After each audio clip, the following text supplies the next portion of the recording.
Scroll ചെയ്യല്ലേ, ചിലപ്പോൾ ഈ 30 സെക്കൻഡ് വീഡിയോക്ക് നിങ്ങളെ ലൈഫിൽ വലിയ മാറ്റങ്ങൾ കൊണ്ടുവരാൻ കഴിഞ്ഞേക്കും. നിങ്ങൾ ഈ ബുക്ക് കണ്ടോ? ഇത് വെറും ഒരു ബുക്കല്ല, ഇതിനൊരു പ്രത്യേകത ഉണ്ട്.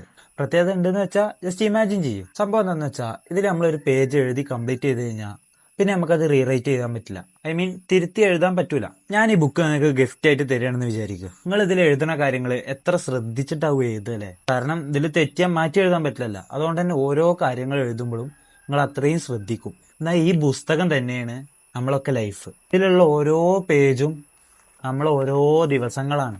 ഒരു വട്ടം പേജ് മറിച്ച് കഴിഞ്ഞാൽ പിന്നെ നമുക്ക് തിരിച്ചു മറിക്കാൻ പറ്റില്ല. അതേപോലെ തന്നെ അതിൽ എഴുതിയ വാക്കുകളും നമുക്ക് തിരുത്തി എഴുതാൻ പറ്റില്ല. ഈ ബുക്ക് പോലെ തന്നെ നമ്മളെ ജീവിതം എപ്പോഴും മുന്നോട്ട് മാത്രമാണ് പോയിക്കൊണ്ടിരിക്കുന്നത്. നമുക്ക് ഇന്നലെ എഴുതിയ കാര്യം മാറ്റി എഴുതാൻ പറ്റില്ല, പക്ഷെ നമുക്ക് ഇന്ന് എന്താ എഴുതേണ്ടത് നമുക്ക് തീരുമാനിക്കാൻ പറ്റും. മനസ്സിലായോ? ഇപ്പൊ നമ്മുടെ മുന്നിലുള്ള പേജ് ഫുള്ള് നമ്മളെ കൺട്രോളിലാണ്. നമ്മളെ ലൈഫിൽ കഴിഞ്ഞു പോയ പേജസ് നമ്മുടെ സ്റ്റോറിയുടെ ഭാഗമാണ്. തെറ്റുകൾ സംഭവിച്ചിട്ടുണ്ടാവാം, സമയം വെറുതെ ചെലവഴിച്ചിട്ടുണ്ടാവും, പക്ഷെ നമ്മൾ വരുത്തിയ തെറ്റുകളൊക്കെ നമുക്ക് കൂടുതൽ നമ്മളെ ബുക്കിനെ ഭംഗിയാക്കുള്ളൂ. The way we live today becomes the story others will read tomorrow. ലൈഫിന്റെ പുസ്തകം ഇതുപോലെ നീണ്ടു നിവർന്ന് കിടക്കുകയാണ്. ഒരു കാര്യം മനസ്സിലാക്കുക, പുസ്തകം എപ്പോഴും തീർന്നിട്ടില്ല. ഓരോ ദിവസം എഴുതാൻ വേണ്ടി പേന എടുക്കുമ്പോഴും തിരിഞ്ഞു നോക്കുമ്പോൾ ഈ ദിവസം വേർത്തായി എന്ന് തോന്നണം. അപ്പോൾ വീഡിയോ ഇഷ്ടമായ പേജ് ഇപ്പം തന്നെ ഫോളോ ചെയ്തോ. Have A good day. നല്ലൊരു വീഡിയോ ആയിട്ട് കാണുന്നവരേക്കും ബൈ.